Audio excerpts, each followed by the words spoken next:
Our next work of art is another Frenchman doing something for the United States. The artist is Jean-Antoine Houdon, and this is a statue of George Washington, the first president of the United States. What? Now, this statue was paid for by the, Virginia, the government in Virginia, because George Washington was from Virginia. And so they commissioned Houdon to do this life-size statue, and it would be placed in front of the Capitol building in Virginia. So it connects the first president of the United States with his home state of Virginia. All right, nice. What we see here is George Washington standing in his military gear. This is what he would be typically wearing. And he's taken off his jacket and placed it on what looks to be like a column. He's got his riding boots on still, so it's like he's just gotten off of his horse, and he's taken off his jacket. He's also taken off his sword. You see that? The sword is also resting on that column. Instead, he has his walking stick over here. Okay, cool. Now, how is this neoclassical? It's not a classical figure. It's not an ancient Roman guy or an ancient Greek guy. But his posture. David being in the contrapposto position, the counterbalance, and this being a callback to the ancient Greeks and their contrapposto. So remember, contrapposto is the balance of opposites, and it's how your body shifts its weight without falling over. The Greeks use contrapposto as an example of a balanced body and a balanced mind. And that's why Michelangelo used it in David, to show that David was of balance of body and balance of mind. How does this relate to our president? Well, Houdon puts George Washington in contrapposto. So, balance of body, balance of mind. So this posture is not just to look like he's standing in a Greek pose, but it's also symbolic of his balanced mind, his leadership. He's not too heavy-handed with violence or peace. He's not too smart that he's annoying, but he's not stupid. He's not too nice. He's not too mean. So we have this balanced figure, the balanced figure of George Washington, first president of the United States, in front of the Capitol of Virginia. Okay, so he's standing in contrapposto.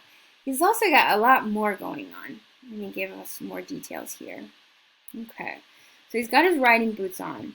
And then you see this shape back here. You see his jacket a little bit better. Okay, let's look at the shape. What is this shape? Don't worry, we'll get to this detail. The shape, it's a plow. It's a plow that you would hook up to an ox or a horse, and then they would plow the fields. It's a farmer's tool. Okay. This column that we thought, or something we thought was a column, it's actually a bundle of sticks.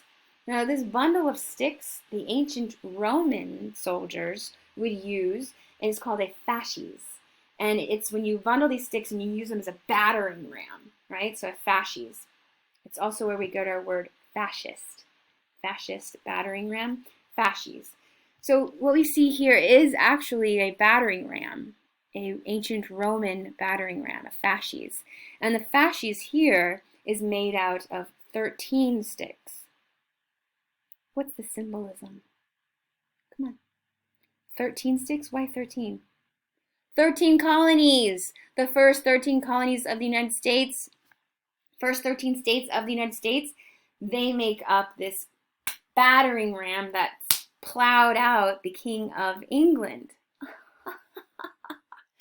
Now, he's also put down his sword. The sword is resting on that fasces. Fasces is not in use. The sword is not in use. This detail here is to show you that underneath his waistcoat is a medal. It's think of it like a little medallion that would have been attached at his waistcoat. This medallion is something specific, and I wish I had a better detail of it, but I don't. It's called the Badge of the Society of Cincinnati.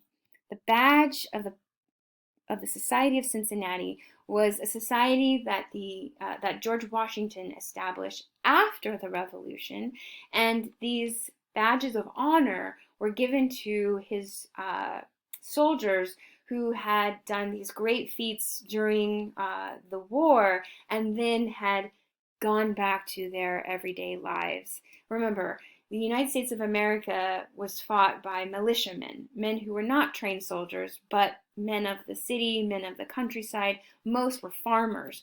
And so after the war, they didn't need to be soldiers anymore. And these badges were given to those men who, of these higher ranks, had put down the sword and gone back to their everyday lives. Everyday lives like being a farmer, like picking up a plow. In fact, that's what George Washington did. After the Revolution, he, quite literally, put down his sword and picked up the plow. He went back to his farm in Virginia, and he encouraged others to do the same. He was known to have said that the country was now ready to be built and to be fed and to be maintained. And so he encouraged others of his soldiers to put down their swords and pick up their plows. And he used the Society of Cincinnatus as a way to kind of encourage that or honor that. Wow, Miss Cortez. So this badge of Cincinnatus sticks out there next to putting down of his weapons, taking up of that plow. Why is Cincinnatus? What's that? Guess what? It's got a callback to ancient Rome. Cincinnatus was an ancient Roman man who did this very famous speech to all of the Romans after they had this epic war. And he said, "Let us now put down our swords and take up our plows." So just like George Washington, Cincinnatus did this. Cincinnati, Ohio. It's named after Cincinnatus, the ancient Roman. I know! So what we see in Houdon, beautiful example of Neoclassicism. We have this fantastic balance of body, balance of mind, balance of soldier and farmer. Also, Houdon is being very accurate to the representations of George Washington. It looks like him. It's got his hairstyle from the late 1700s. He's wearing his military dress of the 1700s. And yes, George Washington was actually very tall for the period. He was like over 6 foot. And so this grand man and his balanced ideas and principles and his references to the Greek and Roman world all come across beautifully in Houdon's statue. I emphasize how beautiful this is because we're going to look at one more statue of George Washington, and it's terrible.